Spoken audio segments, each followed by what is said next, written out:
Good morning. Same old toothpick, same old story. But for my new listeners and viewers, let me just tell you why this toothpick is so important to us all.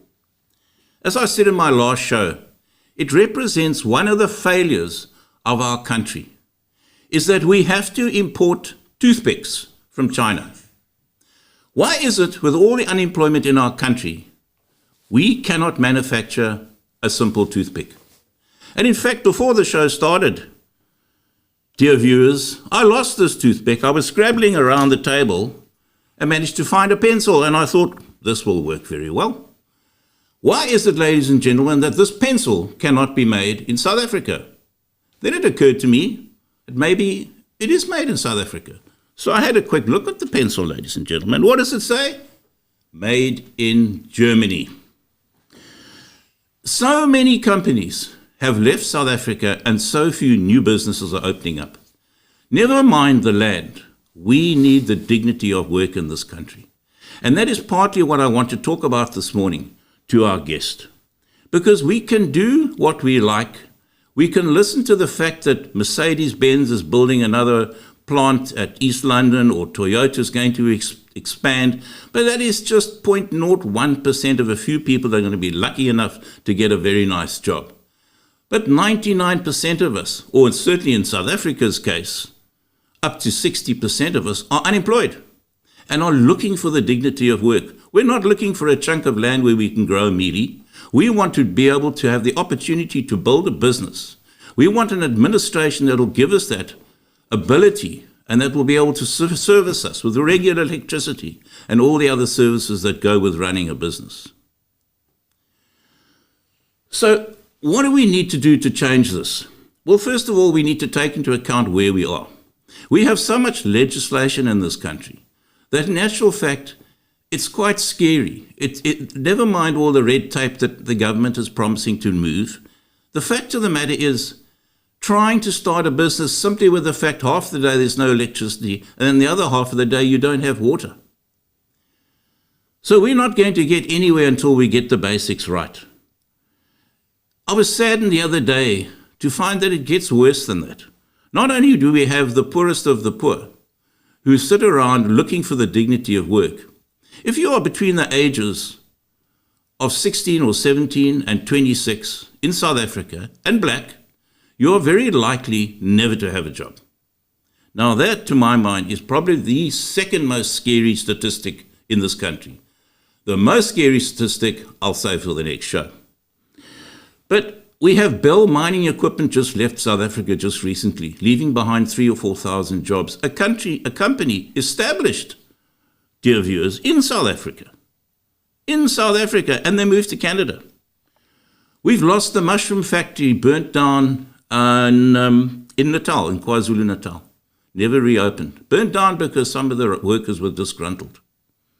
The Clover Dairy moved to relocate because of the quality of services in the municipality in that area.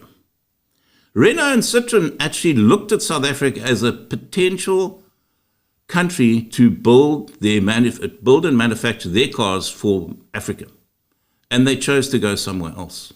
They were concerned about the union activity, BE, DEA, CA, BC, and heaven knows what else, and all the other acronyms that you can find. They simply wanted to open a factory. They didn't want to be told who they have to employ, what the color of their skin is going to be, and where their people are going to work. They simply wanted to get the best people for the job and produce a car that would be world class in South Africa. But we failed to offer them those facilities, so they left.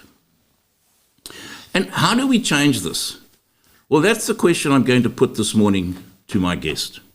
Because what it comes down to, dear viewers, is the fact that we have the power to change it. But for some inexplicable reason, we're not exercising that power. And this is the power of the vote. And what makes this interview this morning with my guest so exciting is that it's not that far. It's just around the corner in political terms that we're going to hold our next election in 2024. And we're going to have the opportunity there to exercise our hard-won vote. Now, a lot of people worked a lot harder than I did to get the vote because I always had the vote. I never occurred to me that but I've always exercised my right to vote, even though I was one of the lucky few being white born into apartheid South Africa.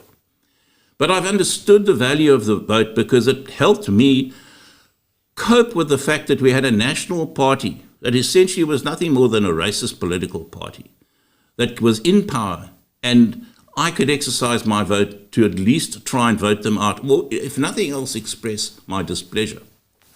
But we don't seem to be doing that in this country.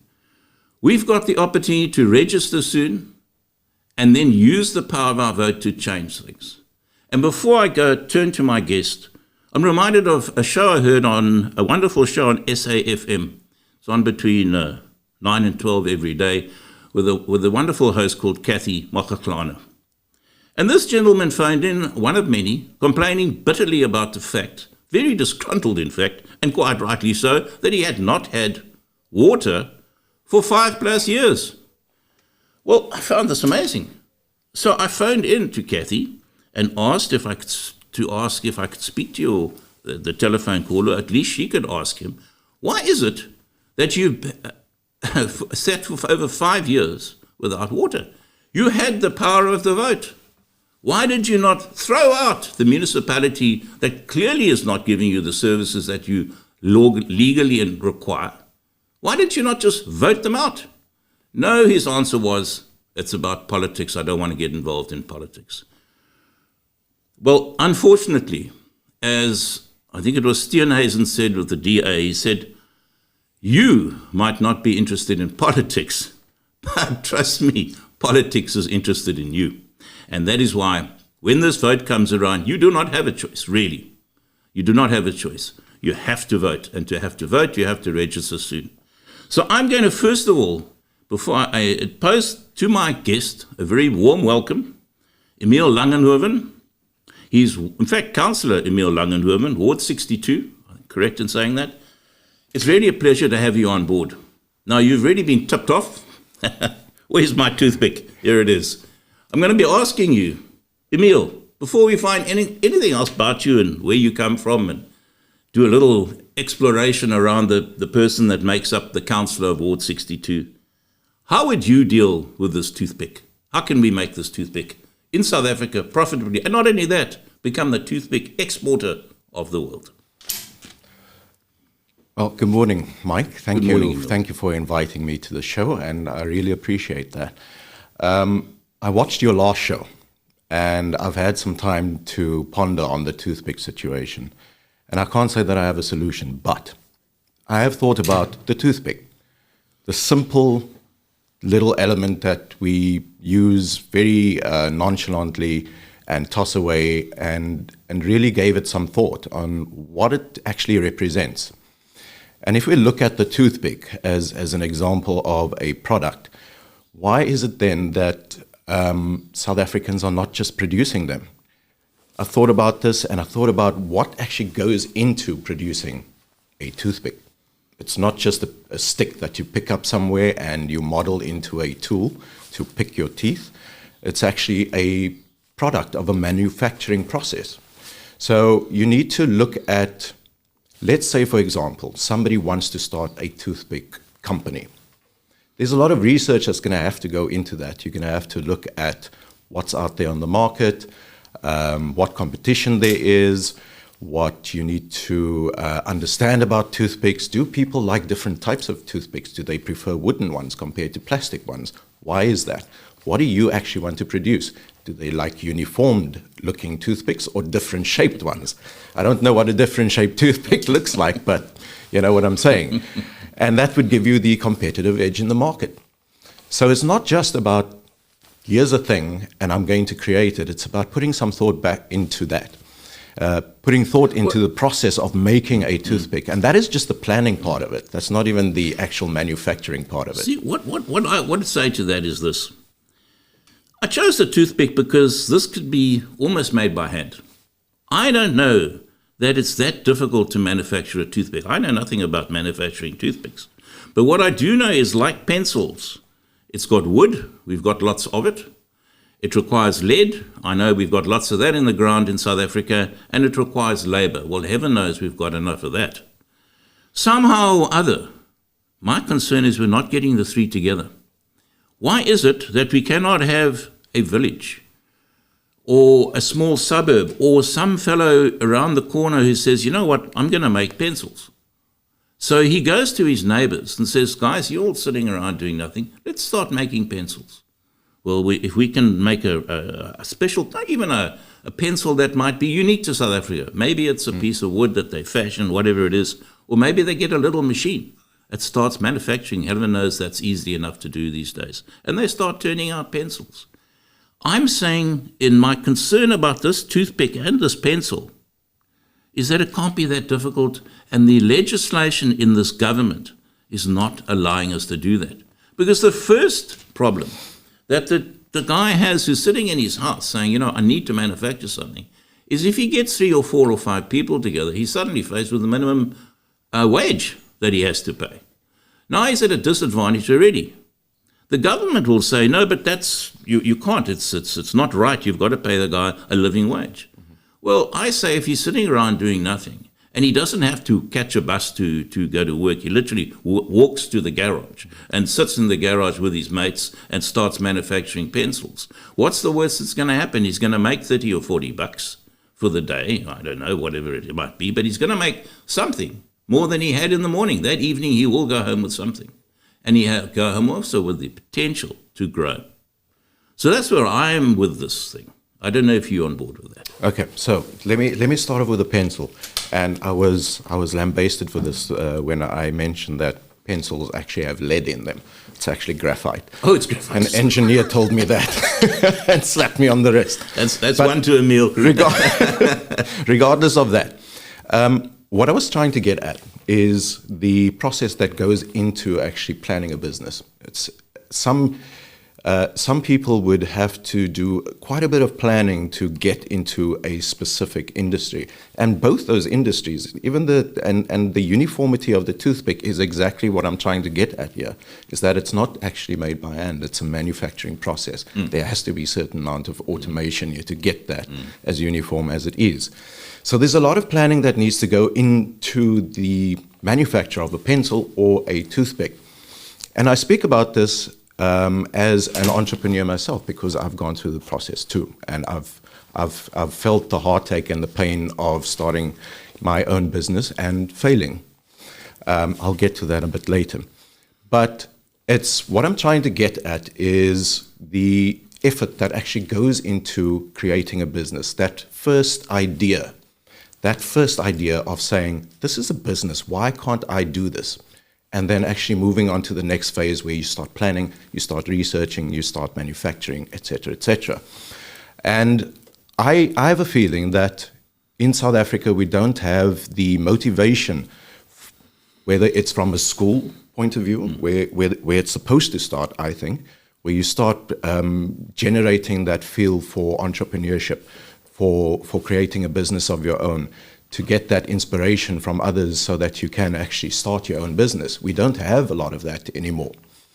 What we have right now is the promise of working for industries, working for big companies, working overseas, and not actually manufacturing things of your own. Now, I want to go into my little story, and I do apologize, I'm going to digress a little bit here. But as I mentioned, I was an entrepreneur myself. I started a company called Coinit. It was a coin machine that would be manufactured here in South Africa. And what it would do is it would take your coins, your mixed coins that you have lying around at your home. I still have some of them in jars. You pour it into this machine. The machine counts the coins. It separates them. It gives you a voucher, which you can then use as cash in a store. I manufactured 10 of them. The first 2 years of that process was planning and manufacturing. And here's the problem. The manufacturing side was the greatest difficulty. We don't have enough manufacturers in South Africa. Whether that is because of the brain drain that has left South Africa for better shores, whether it's because of the lack of promotion of engineering studies in South Africa, where we now see more people going into the professions into the softer skills rather than the hard skills, the carpentry, the bricklayers, the plumbers, the motor mechanics. All of those are becoming more and more scarce by the day. So I feel that that could possibly be a contributor to why we cannot produce the toothpick, the pencil, is that we don't have those kinds of people coming out of the industry to actually get to that point that says, all right, I know exactly where to go to find a supplier, to find a manufacturer to assist me to build these or produce these products. That was my, excuse me, that was my problem. It was finding a manufacturer, A, that was capable of actually creating these machines, and B, brave enough to do it.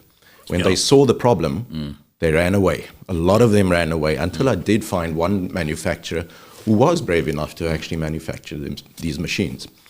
And we built 10 of them, and we put them out into the market. And unfortunately, one of the components, which was purchased from overseas, and here again, we have to import products to insert into our manufactured products. One of the components were not suitable for the South African market and failed. And because of that, all my machines that were out in the market started failing as well. We had to recall all 10 of them and make the decision of whether we continue the business or not. Now, if I rewind also a little bit into the financial side of it, I had to jump through a lot of hoops to try and find funding for this. And for a person that looks like me, that has nothing behind his name except a Toyota Corolla 1980-something model, I'm not getting a loan from the bank. So and assistance from the government, was there any there? I'm getting to that. Okay. I'm getting to that. So I went around to various government organizations, the Red Door, the Industrial Development Corporation, IDC, yes, same thing, sorry, and the Youth Development Agency, I think it is, YDA, Youth Development Agency. I've gone to them as well, and all of them shut their doors to me, saying to me, listen, this is still a concept. Go and create it and prove that it works and come back to us. I did that. I built it. I spent, well, eventually I got a business partner who was interested in the product, and he invested quite a bit of money into it, R500,000. And we built it, we put it out to market, we collected the data, and we took it to those organizations and said, here's the data, here's the proof, this can work. And they still turned me down. And they said, nope, you need to prove that this product will work. And I said, but we've got the data. It's a year. What is wrong? And they couldn't explain to me exactly what the problem was. But I think it was more about the risk that they would take with this new product. They were more interested in franchises than new products. And not very interested in taking on this guy that really has no background in business. And that is, unfortunately, the stumbling blocks that any entrepreneur will find themselves having. If they don't have the financial backing behind them, they're going to find difficulty getting money from the banks, government, and here we're talking about legislation as well. If we look at the legislation and we look at the BEE rules, then some of us just won't be able to get funding from government organizations. And we're on our own, which is why I also had to go to angel investors. I had to go to private investors until I found the one that actually was interested in investing in my company and my business and my idea, and had confidence in it. Well, I must say, first of all, well done. Because, you've got to try. Yes. I mean, I also was in business for 35, 40 years, and I failed in 2 occasions because it is extremely tough. But just touching on the pencil, that reminds me that, and then we'll move on, is the situation I had where I had to import wicker baskets. Once again, I wanted to buy them locally. And the only place that could manufacture them for me was SA Blind. So I supported them, which I thought was fantastic. But then I had a lot of staff working for me whose parents or kids were unemployed. And I came up with the idea of letting them manufacture wicker baskets and, there were 2 other little, like the filling for the basket. But the union got hold of me and said, no, They said, we are not going to let you do that because you're employing these people only half days. And anyway, they put a whole lot of issues in my path and my way. So I dropped it. But it was something we could have easily done. And yeah, put in some money into it to get the thing going, but didn't lose very much. But it was a very frustrating for me. We need the wicker baskets, and we have to get the damn things from China. But let's talk a little bit more let's move on, Emile, and let's talk about you as a person. I don't know much about you. I know what you do. So for the benefit of our viewers, how did you become a councillor? Was it something you always woke up, first job you said, I want to be a councillor? Or did you drift into it because there was a political connection, or you just enjoy serving people? Can be that simple. Well, I do come from a service industry. So I've been in the IT industry for 20 years, and that in itself is a service industry. So I understand service to my clients. And I understand the importance of, the work ethic that needs to go behind being service-centric and client-centric as well. But going back into the politics side of things, I grew up in a political family. My father was a ward councillor back in the late 80s in Athlone, where I grew up. I grew up in Hazendal, and he became a ward councillor for that ward. But as you said in your last program, those political times were different, and things were quite fluid back in those days. So my dad wasn't really 100% committed to one single party. So I recall that he was part of the DP at one point, because Tony Leon's posters were all over our garage at one point. Those posters I had to hang up, and they did not have the fancy cable ties back then. It was wire.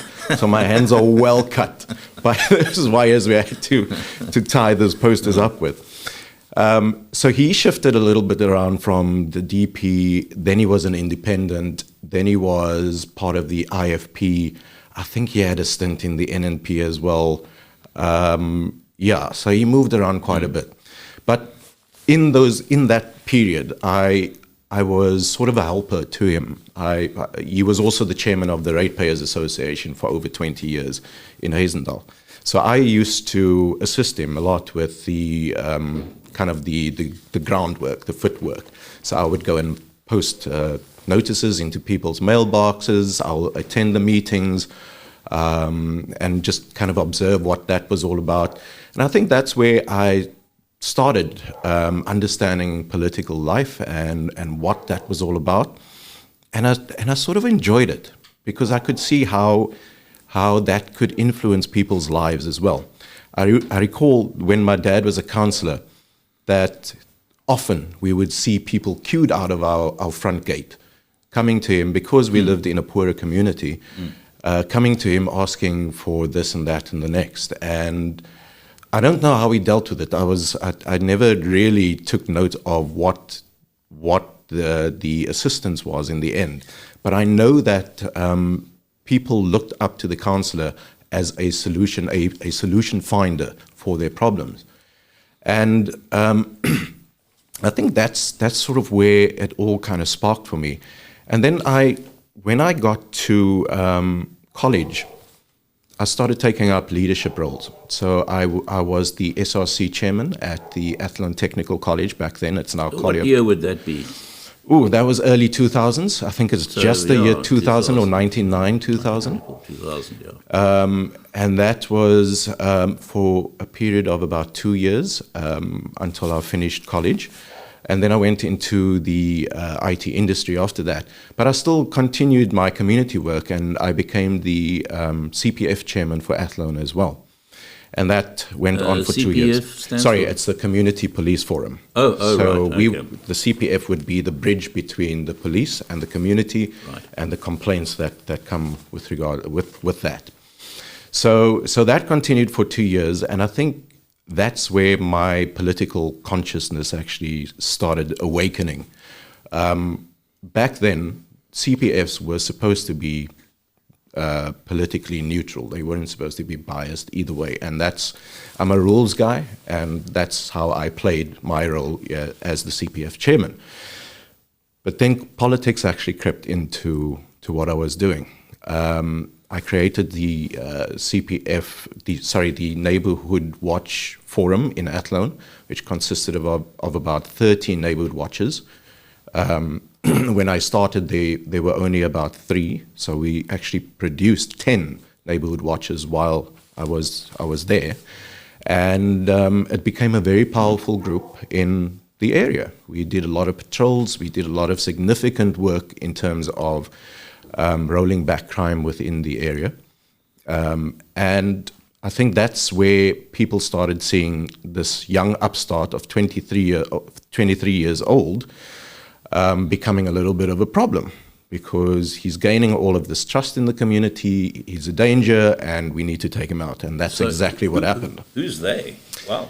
Well, the they that I speak of was the ANC the people in the ANC at the time. Now, this is still, where are you at this stage? It's still in Hazendal. So I'm still in Hazendal. Okay. I'm running the CPF as the chairperson, right. And I'm also running the CPF Neighborhood Watch Forum. And various of our meetings included some people that were part of the ANC. And I think that's where the planning in the background started taking root.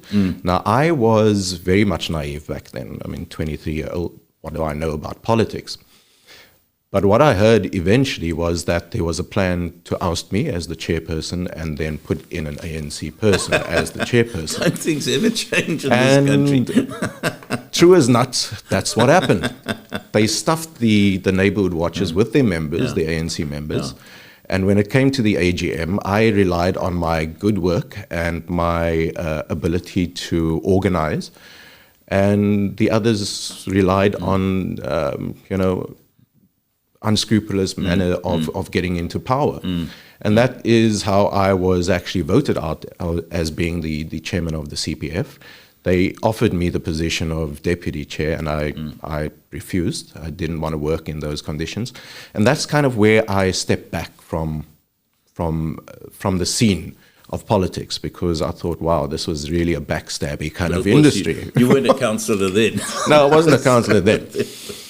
But then it was a few years later that I decided, listen, you can't keep feeling angry about the situation in South Africa. You have to pick a side. You have to get skin in the game. You have to be in it to win it. And that's when, in 2016, I just decided, listen, I'm going to start going into the realm of politics, and I became a DA member with the plan of becoming a branch chair, and which I did. That I think it was the same year, if not the next year, I became the branch chair for Ward 73. And then after that, I think a year or two later, I became the constituency chair as well. So I was kind of, I had dual roles at that point. And during that period, I had a lot of contribution to the party in terms of the constitution of the party. I proposed many constitutional amendments. I also proposed several motions which were accepted by the party, and in terms of motions, that is your secret power when it comes to politics and your party. It is moving your party in a certain direction that you feel it should go. And I don't think a lot of people see it as that. They just think of it as, okay, this is an opportunity for me to have my voice heard and increase my popularity. But that's not how I see it. I see it as directing the party in a certain direction and kind of shifting the entire party in that way. So I found that very interesting, that when I did create these motions at whether it was provincial Congress or federal Congress, that they were widely accepted by the party, and I was able to actually move the party in a certain direction. And you do get a little bit of a thrill out of that. Yeah. So once that starts kicking in, then you feel like, okay, I've got a purpose here. I can do something here.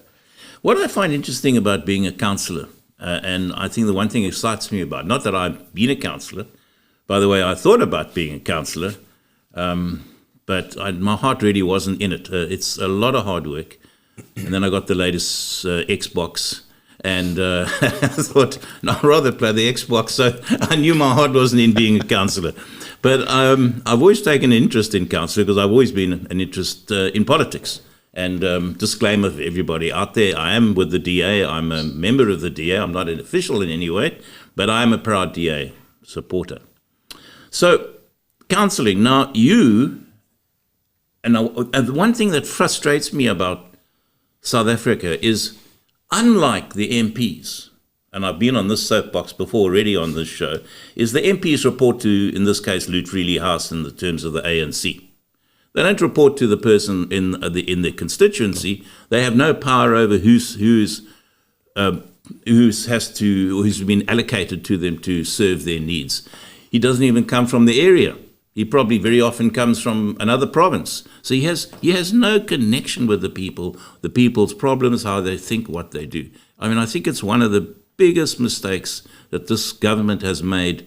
And that goes back to the Van Zyl report that was done, suggesting that we go back to very much the British kind of constituency-based system. But as a councillor, you are elected by the people. Now, that I enjoy enormously, because you can say what you like about councillors, but the fact of the matter is people put you into power. So you have to serve your constituency, because never mind what the DA says to you, if you don't get your constituents, I use that word, the voters in your ward happy, you haven't got a job, but that's not really what you're in it for. I'm sure it's more a case of you failed to service the needs of the very people that you felt you could assist. So I find that very interesting in the sense that the people have, in this particular case in South Africa, real power. Would you agree with that? Absolutely. I think the being a ward councillor is at the coalface of what people's struggles are on a daily basis. And that accountability is direct. You can't escape it. You can't say that you're in Parliament or you don't have the time to do it. Your job on a daily basis, 24/7 sometimes, is to service the community. And that is a huge responsibility that I think a lot of people seem to not understand. They don't seem to understand the true kind of demands of of being a ward councillor, of being a public representative that has to represent all who live in their ward, not just those who voted for them. And I think it's in my case, I look at other ward councillors because I sometimes have to be not introspective, but I have to look outwards and see what others are doing so that I can also improve myself. But there are so many other councillors that are colleagues of mine that on a daily basis have to face things that they should not actually be facing as a ward councillor. They should not be going to a murder site where a child is found in a dirt bin or driven over by a taxi and flattened by it, or has to find a body every week in their ward and contact the SAPs to come and collect the body or come and investigate. These kinds of traumas are the real everyday experiences of councillors in the city. And people don't seem to see that side of the job. All they see is a public representative that must serve us. Can I interrupt you there just please. for a second? Because it brings another thing that I found when I was looking at being a councillor and taking an interest in it before I got the Xbox, was how little interest people sometimes took. Forget the lady's name now, but she would hold a public meeting for the residents on a particular issue, and it would be down to a road widening or something, but something that affected, I know in this case, it was putting up MTN masts or something, one of those things. Okay. And it was quite a contentious thing with what he was talking about, radiation and what have you. So she thought, right, let's call a public meeting. Well, I went to the meeting, and I was surprised to see there was hardly anybody there. And yet, the displeasure of the residents was clearly advertised through the media and what have you. But when push came to shove, the very people, well, not all of them, but very few of them, pitched up. So it kind of petered out, and I thought, well, hang on a second. Here's your councillor, and you, the people, are now not motivating the councillor to get this, because she needed the ammunition of a whole fact with people saying, no, no, no. And all she could do was talk to 10 people in the front row and take back whatever they had to say to government. Really, and whatever happened, I don't know, but I could really share her frustration. And I just want to ask you, do you find that, and I'm not asking you to attack your constituents, but do you find that constituents take enough interest in the affairs, or do they tend to just say, well, now we've got a councillor, let him get on with it, and if he doesn't do what we want, well, we'll just grumble? Well, it's very interesting. I don't often have community meetings myself, and it's for that very reason, is that people don't really pitch up. And I don't know what drives people to stay away from meetings that directly affect them. If it were me, I would be there front and center asking the pertinent questions of how you, as the public representative, is going to change my life. And I find that also after COVID, and the C word has to be mentioned here, that what happened was that people were even more withdrawn, that they were even more reluctant to come to meetings because of the advent of Zoom, Skype, whatever. And it still remains the same to this day. I do find that if we do meetings with political figures that are quite popular, like the mayor of Cape Town, Jordan Neil Lewis, then people will pitch up. But me too. Little old me, that does the grunt work every single day, I don't think a lot of people are going to come to a meeting, to a public meeting for that. It's just a comment. I realize it. But it's also about, and it's not that should be an excuse not to keep your residents informed, because I try my very best to keep them informed. Now, I haven't done this in a long time, but I have 20 WhatsApp groups for my entire ward. 20? 20. That's pretty impressive, and keeping that. I push out a lot of information on there to keep people updated, especially when there's a crisis in the community. Like if there's an electricity outage or a water outage, I will go to site, I will take videos, I'll post it on the relevant WhatsApp groups so that they are informed and they can actually plan for that day or the day after. So it's not an excuse to say that people won't pitch up, that you must just step back and be this mysterious figure in the background. Not at all. And this is where the entrepreneurial side of me comes in, because you have to be innovative. You have to think, how do I then reach out if they're not coming to me? If the mountain is not, if Mohammed can't go to the mountain, then the mountain must come to Mohammed. And that's where we start using innovation like our WhatsApp groups and our social media and all sorts of communication platforms to keep people informed. We should never, ever keep our residents in the dark. We must always communicate, and we must always be transparent and accountable to what's happening in our area. Now, I want to comment something, because it's playing on my mind what you were saying earlier on about politics is interested in you. I went to a school the other day, and we were doing registrations of matriculants. I won't say which school. And it was shocking to find out how little matriculants actually knew about politics. You can ask them, which political party would you think of supporting? And one of the answers was, well, I only know two parties, the ANC and the DA. So I said, well, which one would you prefer? And she says, I'll just go with the ANC, which didn't really inspire confidence in the kind of thought pattern that went into that. It's and the amount of thought. Actually, jokes aside, it's extremely concerning. And a lot of the other students that we met were completely oblivious in terms of the political scenery and the political field. And there was one specific person that I spoke to, one student I spoke to, that says, I'm not interested in politics, I'm just here because I get a free period. And I said, well, that might be the case. But from the minute you wake up in the morning till the moment you go to sleep at night, politics is making decisions for you. Correct. Politics is Correct. there when you wake up in the That is- morning and you switch on that light. If that light goes on, that is a political decision right there. If you are able to actually wake up in a house, that is a political decision there, because the decisions were made so that people can get jobs, your parents could get jobs so that they could work and pay the bond so that you can have a roof over your head. You go to school because of a political decision that said that schools, there needs to be a certain amount of schools in a specific area.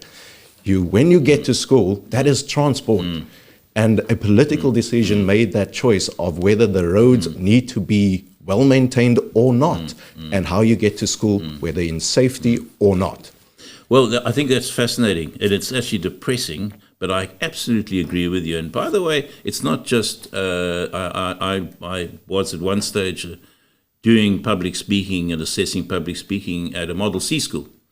And also, I must say, although their political awareness was quite impressive in some areas, by and large, they didn't understand the system in terms of just the simple power of the vote. And I think that's something just lacking in our school system, is that you're not teaching people who to vote for, but they need to understand how the system works and the importance of the vote. Because, as you say, the one guy says, no, I'll just go with the flow, or could also mean probably not going to bother, if there's a decent movie on TV, I'd rather watch that. Or Xbox. So I was telling you about the new game. I think that's one of the things lacking in our system. And I find also so very frustrating that, by and large, the children coming out of school these days, and another important point, I think, is that remembering that they only had the vote 1994. Nobody had the vote except me, because I was white. Yeah. So the schools need to bring that into the education system to say, guys, things have changed now. You have the power of the vote, and this is how it works. But clearly that is not being taught to the schools. I think they feel there's political reasons for that, but that's another soapbox for another day. I am sincerely disappointed that there isn't any civics that are being taught in life orientation classes. That's the word I'm thinking of. And why that is, I don't know whether it is politically motivated or whether it's deliberate in its absence, but there is a dire need for our youth to actually understand our political system and how government affects you. And we can't constantly ask youth to step up to the plate and bring in the vote when they don't understand what it's about.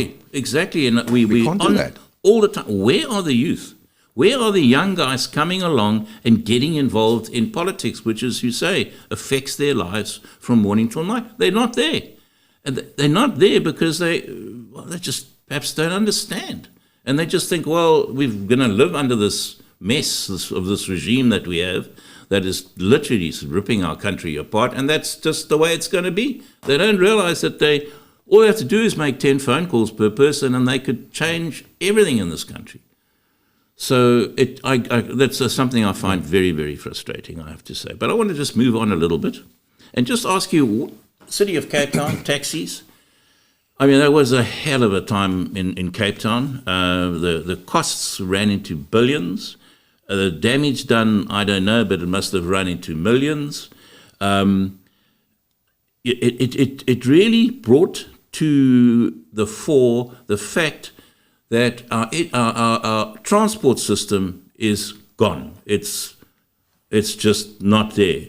I heard a statistic that, and I'm not sure of my numbers, but I think it was 750 million train journeys in the Western Cape were down to 50 million or something. I don't know over what period that is. But nevertheless, dates and numbers aside, our public transport and the trains have all but disappeared. PRASA, bless the PRASA, they are confused. They actually they can't understand it. How come so few people are travelling on trains? Well, hello, PRASA, there are no trains. They've all been burnt. We've lost 60 train sets just in the Western Cape alone. And I'm not even sure one person's ever been arrested. I know they chased 3 people around Cape Town Station once. I didn't even know what happened to the outcome there. It was never publicised. So whether they were ever locked up, I doubt very much. And to this day, we have no idea what's going on. So when the taxi strike came along, it really highlighted that. But I have to say, I thought the DA government, or the government of the Western Cape, let me not say DA all the time, but I get carried away, but they did a great job. I sat back and watched this thing, but I really felt, and it was interesting coming from so many quarters, that people were supporting the fact that the government of the Western Cape was standing up against these strikers. And what really found amazing is that we had callers, and I listen to the radio a lot, but notorious on SAFM, but you get a good cross-section, and a lot of people were phoning from up country saying they support the Western Cape. They support the fact that you can't just, it's not the Wild West out there. You can only have so many taxis per route, and it's a service that you can offer the people, but people are not obliged to get into taxis. They should be offered a bus, and they should be offered a train. That's the right of people to decide what form of transport they're going to use. So that right now has been almost taken away. You either take the taxi or you walk.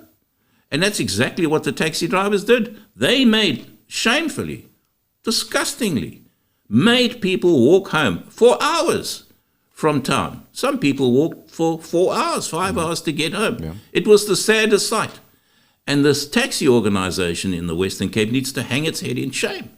But I think even they got to realize that the Western Cape's not going to put up with this nonsense. I hope I'm reading this correctly, but I just hope that they've got the message. And I was delighted when J.P. Smith was rearresting taxis 2 days later, and the taxi drivers are squealing and said, no, we have an agreement. There's no agreement. This government does not and cannot just allow taxi drivers to break the laws of the road. Nevertheless, whatever agreement is in place, if your taxi is not roadworthy and you're going to carry people and potentially kill them, then you're going to be pulled over and your taxi will be impounded. And I was just so excited by that. And I really felt I felt not just me, but I felt that the citizens of the Western Cape are going to say, bring it on. You want it? Fine, we'll walk. Anyway, I'm getting carried away. Calm down, calm down. Deep breath. Your view, Emile. Well, getting back, just this morning I saw a thing that popped up on my Google newsfeed with Jordan Neil Lewis on, I think it was African News, something or other.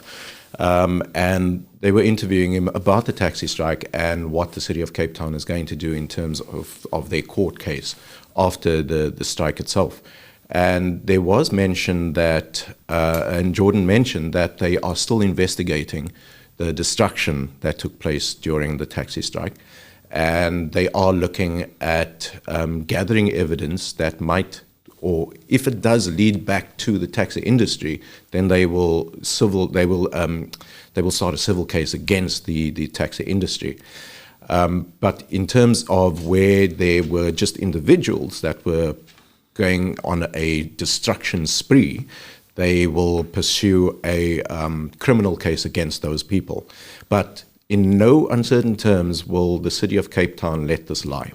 I think that our leadership, Jordan Neil Lewis and J.P. Smith, are going to go after these people, and they must be and they will be consistent in what they have been saying, that the rule of law stands in the City of Cape Town. I'm very proud of our leadership for taking this stance, because in the previous administrations, there was always a capitulation to the taxi industry. There was always this negotiation and giving in to their demands. Not this time. This time we took a stand on the rule of law. We took a stand and a position on what the laws say we are and are not permitted to do.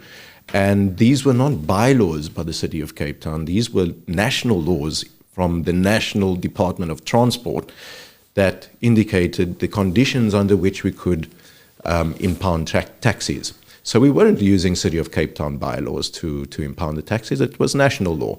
And I wish that the Minister of Transport knew that, because she made a fool of herself by saying that this is the City of Cape Town's bylaws that enabled us to impound the taxis, which was really not the case. So, as I said, the city is still pursuing a criminal charge. They are still now, at this point, in negotiations with the taxi industry. They're still talking to them. I know that they're on a 3-day breakaway at this point with regards to these negotiations, and we'll see what the results are. But I am sure that the city is taking a very strong position on the rule of law, and that they will not budge in terms of what laws can be a little bit bent here and a little bit broken there. I don't think Yeah, it doesn't work that is not an option. Emile, Councillor, can I just ask you something, man? So there was a incident that happened in Parliament, I think last week, the end of last week. Was it last week? Parliament or council? Council. Was it council? Yes. Yeah, council, sorry. Yes. Where the opposition, I think the EFF had a silent protest and Yes. all. Can you do you have more clarity on that? Absolutely. So I can clarify that. So the EFF decided to stand up in council meeting to do a silent protest, and it started out as a silent protest. And the mayor said, the speaker actually ruled against them firstly, but the mayor said he doesn't have any problem with anybody having a silent protest. That was fine until the EFF came down from their benches to the council floor where the mayor was giving his speech and stood in front of him with posters saying, JP Smith has blood on his hands, JP Smith is a murderer, free our taxes or something to that effect, release them from the impounds, etc., etc. I couldn't read all of them. And that's when things started to become a little bit hairy because they started chanting over the mayor and the mayor had to stop his speech. And that's when the speaker made a decision to actually come into or bring the law enforcement in to escort them out of the chambers. At that point, the speaker had decided that they no longer had the right to be in chambers, that they were in breach of the code of conduct for council, and that they needed to leave immediately. And that's when the ANC also started joining in with the EFF. They came down to the council floor. And the CCC joined them as well. And things started becoming a little bit hairy. And that's when law enforcement came in and created a barrier between the protesters and the councillors sitting, the MACO members sitting in the front row. We then decided to go down and also create the barrier between the MACO members and ourselves. And then there was chants from the other side. We started singing the national anthem. And eventually the speaker decided to not postpone the meeting, but resume the meeting later on. So she asked all of us to go to the 5th floor and reconvene the meeting at the banqueting hall. Once we were there, those parties that were not ejected from the chamber previously joined us. So the Good Party were there. I know the Cape Exit Party was there, I think, and a couple of others. And they joined us in the banqueting hall. And the law enforcement then barricaded the 5th floor banqueting hall. And you still had a quorum? And we still had a quorum at the time. So the mayor then continued with his speech with regards to the taxi debate, and various other parties joined in, our party as well, the DA. And we kind of debated the taxi situation. But then what we did not know was happening outside of the banqueting hall was that the EFF and CCC and other parties were actually attacking law enforcement officers while they were barricading the doors. It's not the brightest thing to do because the one thing the city hall's full of is cameras. Yes. So there's a lot of evidence, that can prove. So the opposition is saying that two things that struck me now. I would like to hear your opinion on this. Yes. You were there, just from the outside watching social media, and so they are saying that the police was called in. Was it not the police? No, law enforcement. The law enforcement, and it's apparently illegal for law enforcement to come in. Just if that's the truth, I don't know personally. No. Either way, that's the one thing. And another thing that the CCC is saying, I think more than one, is saying that it's as if the second spot where you guys had the meeting was already prepared. No. That's the two things that's circulating. But I would like to just get your opinion, because the thing is, when I watch it, I just watch it as the outsider. So it's interesting to hear somebody that knows the rules and actually somebody that was there. Okay, so let me start with the first part, and that is the law enforcement officers. When there is a clear and present danger, then law enforcement will be called into the chambers. Fights have broken out in this administration in council chambers before, and we have required law enforcement to come in and break it up. And this is between political parties. The DA and the ANC was the last fight that happened. So that had to be broken up and kind of calmed down. In terms of this one, same rule applied. There was a danger that ourselves were in danger, that a fight would have broken out, and that who knows what kind of injury may have happened there. So that's why law enforcement were asked to come into council chambers. And then because of the EFF's refusal to actually remove themselves from the chambers, law enforcement then started pulling them out of the chambers. Now, I don't know the legalities of that, so please, I wouldn't be able to give you what the legal things are. But we need to go back to the Speaker's prerogative of, in terms of the Code of Conduct. And if the Speaker makes a decision, the decision is final, and councillors must obey that ruling. And if they don't, it's up to the Speaker to decide which action to take against those people. Now, getting to the second part of what you were saying, the banqueting hall. The banqueting hall was not prepared. There were tables there, but these were undecked tables. There were chairs around it. There was probably another event happening at some point in the future, but they were just trestle tables and chairs. We had to carry in other tables so that we could put a table down for the Speaker and her staff, as well as the Mayor. And we had to bring in the podium. We had to bring in a table for the press as well, so that they could actually set up on the sideline. So there was a lot of setting up that needed to be done that was not prepared. So this conspiracy theory that we had prepared, we must have a magic 8-ball if we understood that that's where this meeting would have gone. We did not know that the EFF was going to do a protest. And how could we possibly understand that it was going to reach that kind of level? So, I will say this, it's not the first time though. I remember going to a council meeting many years ago, and the ANC, I think Tony Ehrenreich was then head of the ANC Western Cape, and he was the big cheese. And there was some budget, and they tore it up, and they danced around it, making a huge racket. And then they prevented the meeting from continuing, and the DA just got up and just walked out and ended up possibly in the banqueting hall. Was it? It was. And again, there was lots of shouting, but there also, there was no setup there, because I was just a visitor. I had a little pass, and I'd been invited to come to the meeting by one of the councillors. I forget now.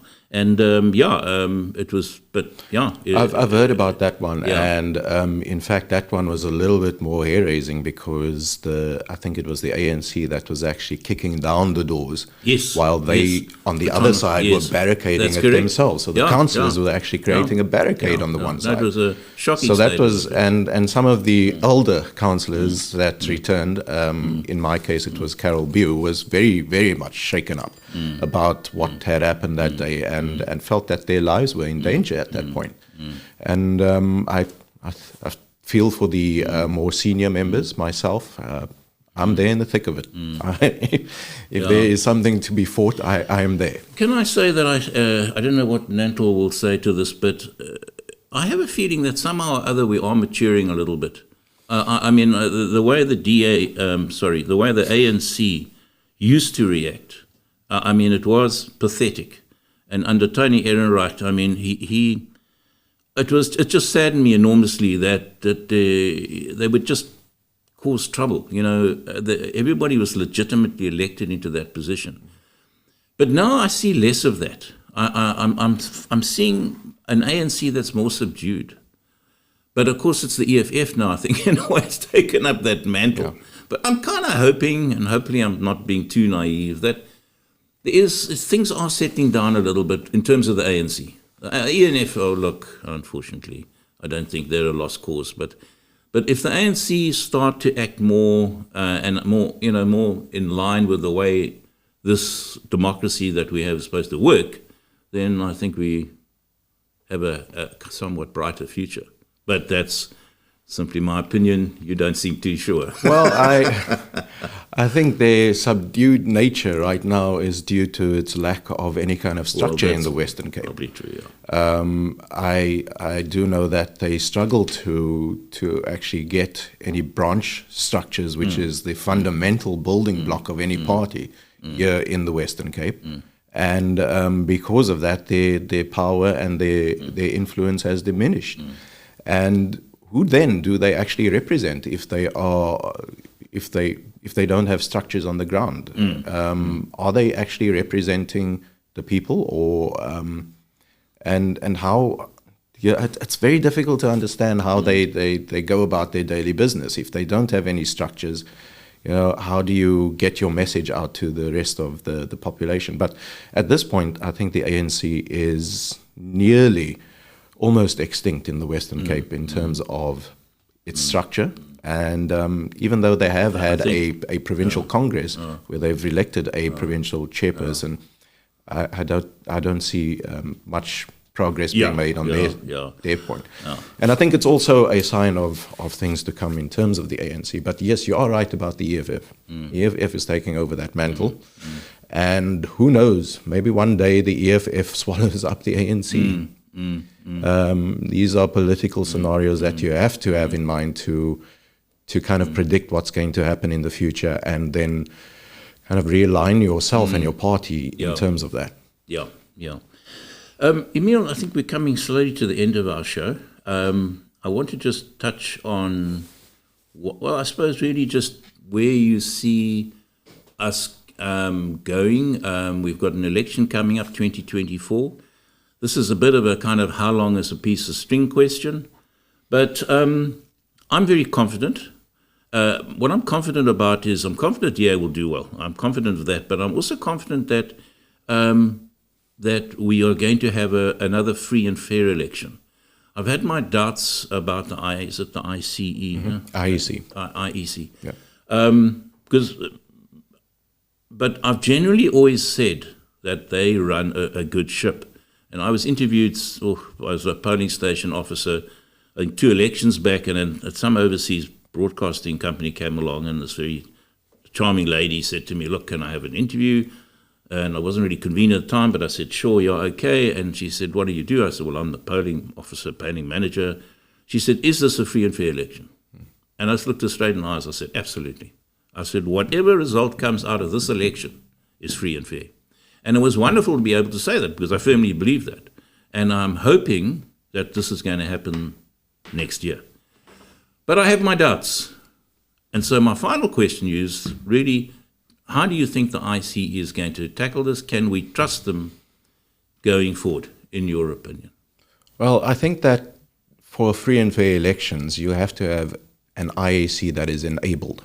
And if you have a poorly funded IEC, then you have a problem, because that stifles the ability to actually be prepared for an election, to train people to be on the ground, to effectively enforce the rules and laws that are incumbent in the IEC Act. So it's all about funding, and I've heard rumors that their funding is not that great at the moment.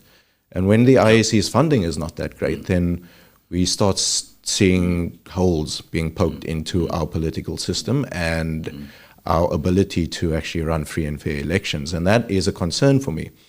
In the last election, in the local government election, it was very concerning to see how we used new technology that was really not well tested in the field.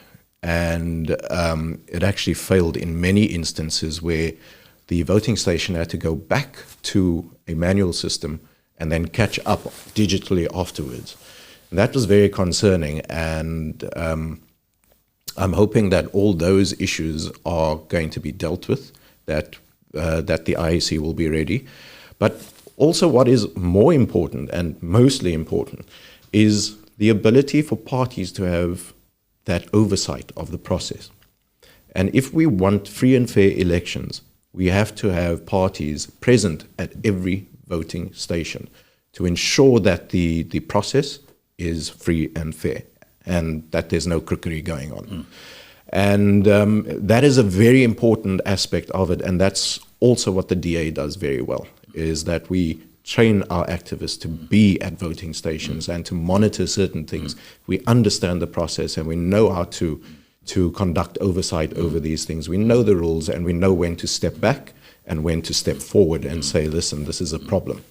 So in terms of that, I think the DA is covered, but I think it's also important for other political parties to have the same kind of infrastructure. I've seen, you've seen, a lot of political parties get to the end of the evening, they stay possibly for an hour in the count, and then they disappear. Correct. Or they disappear before the count. And that is not ensuring free and fair elections. So for me, I think that component is very important.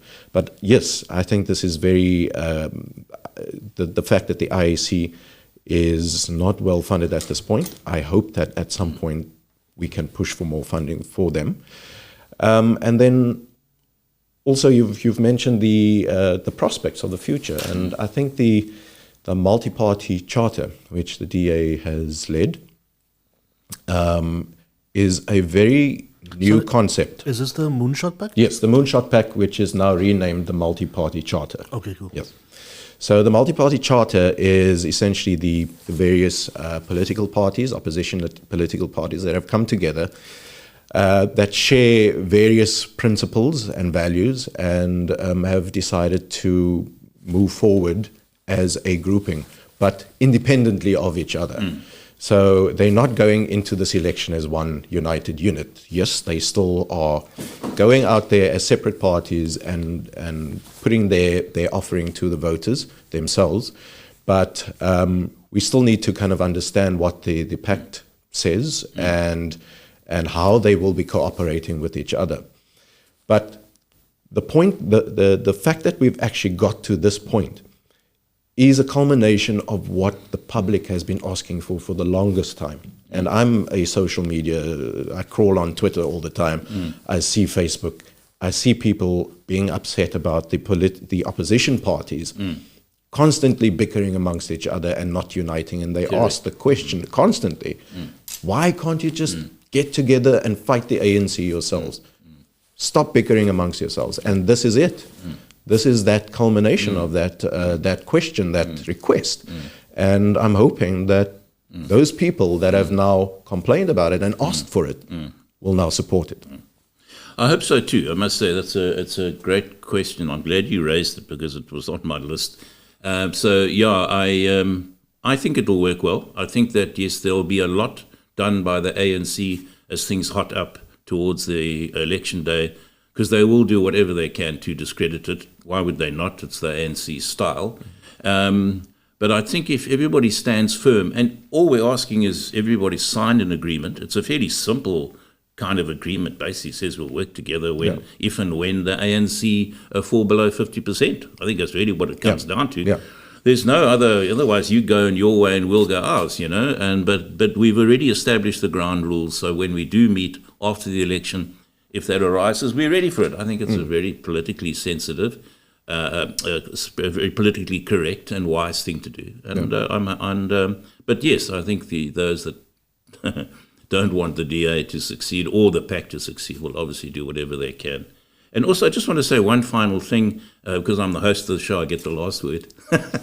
But before we wrap up, just getting back to the voting, it's such an important thing.